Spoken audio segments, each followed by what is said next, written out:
Hello and welcome back to the third and final installment of Yoga for Futurists, a series of short videos designed to help you quickly and effectively start conversations about the future and strategic choices that you want to make, whether that's with your team, with friends and colleagues, or with an organization or a wider community.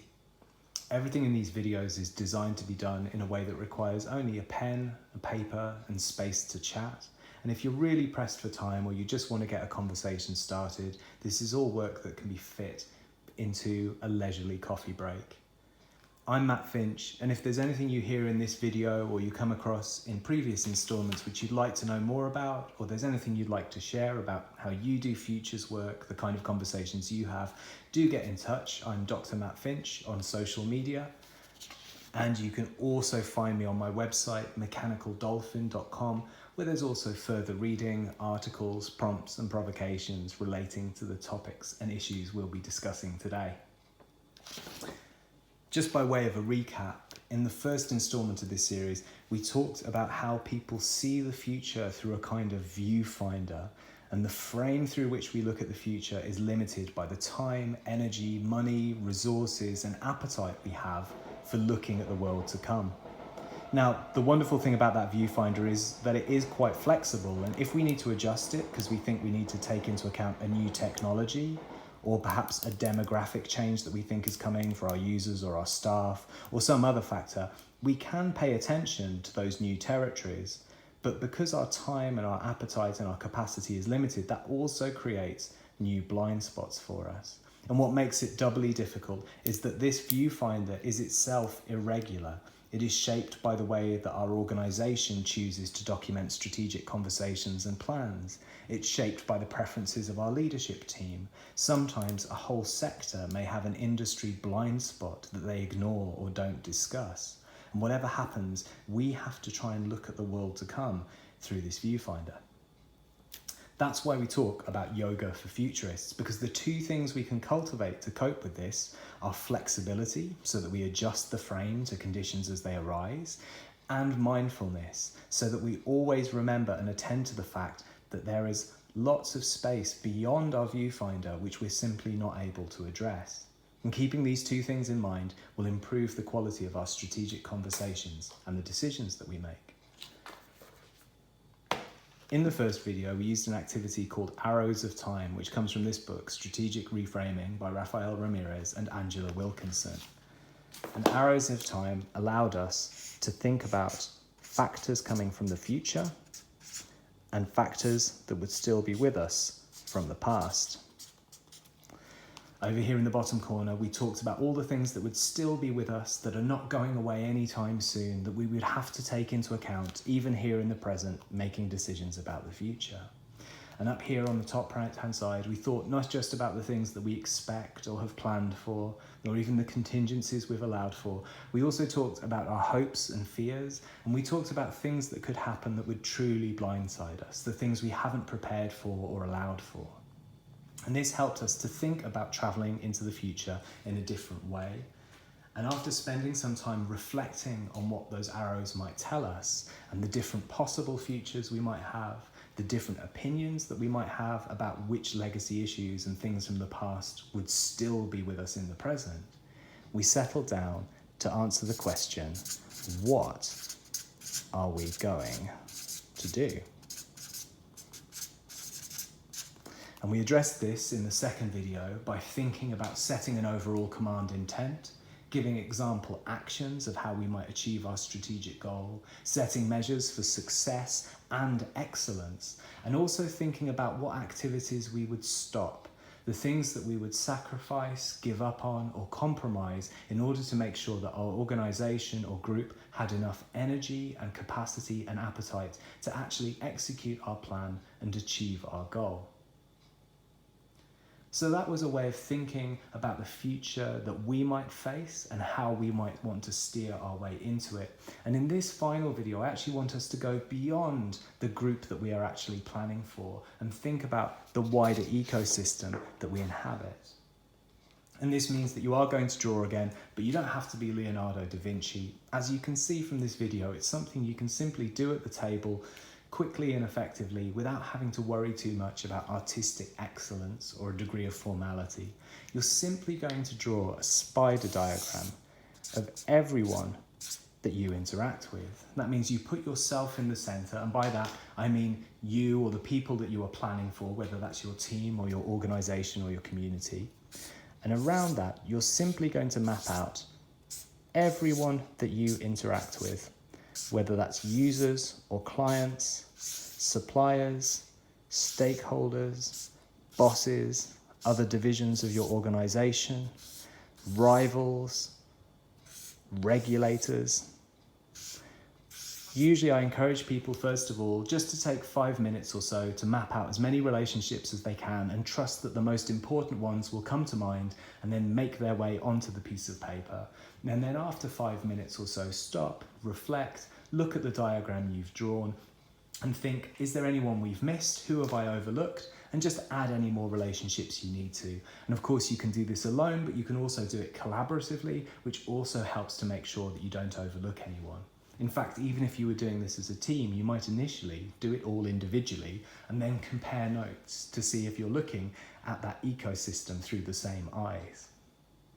Once you've mapped out that group, all the people that you interact with, we're going to pick, for example, one relationship that you particularly want to focus on, a relationship that you might want to change for the better. So have a look around. It's probably pretty clear in your mind if there's a relationship you'd like to change. And once you've picked it, just mark it somehow so you know which one you've chosen. And then I want you to take that relationship with you into the next activity. Now this time, you're going to draw again, nothing too challenging once more. I'm going to get you to draw 2 ice cream cones. And they don't have to be exceptional representations of gelato to do their job. A half circle at the top and a triangle at the bottom will be just fine. And these ice cream cones are going to represent both parties in that relationship you have.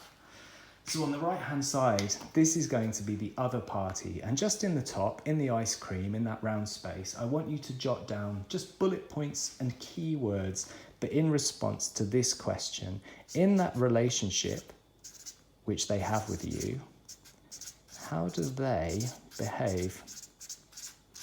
Just fill that ice cream with your notes, thoughts and comments on how the other party behaves in that relationship. Their observable and recordable actions, not your interpretations, just what they do and how they behave. And give yourself a few minutes to document that as best you can. And once you've captured all of that, in the bottom part of this ice cream cone, you're going to answer another question for me. Again, just bullet points and keywords. It doesn't have to be an essay. I want you to tell me why you think they behave that way. So in the top part, how do they behave? And then in the bottom part, why? And just your interpretations, your best guess or your good judgment as to what they're bringing into the table, what lies beneath the surface in their interactions with you. And once you've taken some time over that, here on the left-hand side, you're going to answer those questions for yourself.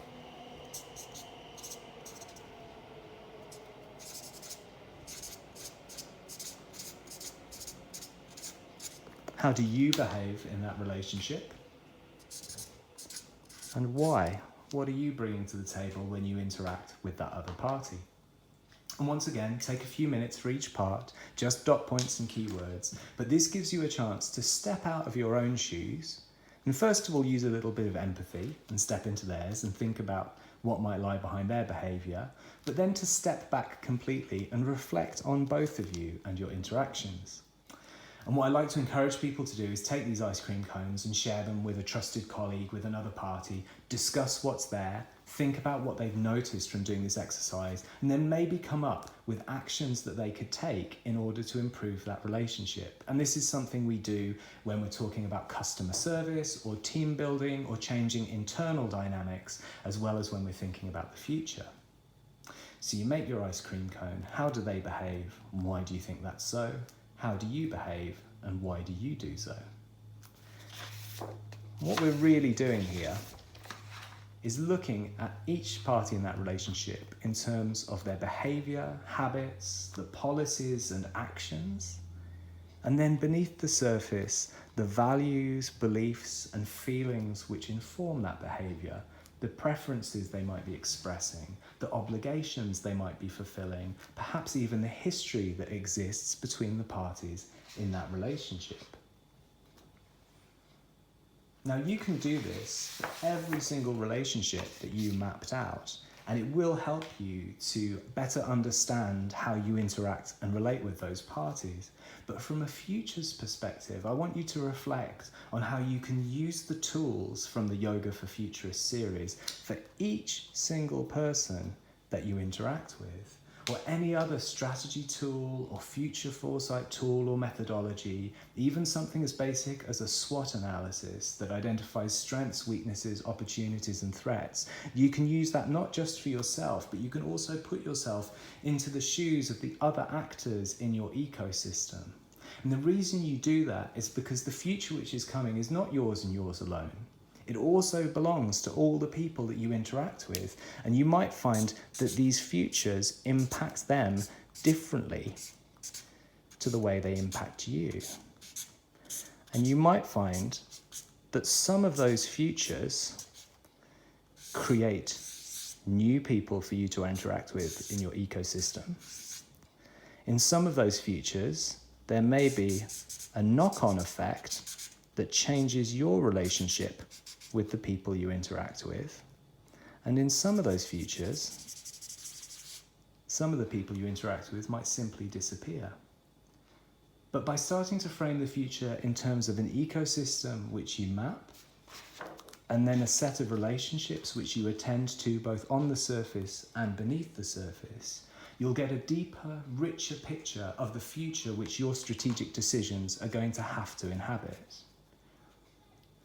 You know that saying, no man is an island. Well, it's also true to say that no strategy lives alone. It must inhabit a particular future, and that means the decisions we make have to take into account the fact that it will be dynamic, complex, and difficult to understand. So I encourage you to think about the relationships around you and the world that you'll be steering into, not just in terms of trends or technological changes or big, broad demographic shifts, but in terms of the interactions that you'll have and their caliber and their tone and the players who will still be on the stage when that future arrives.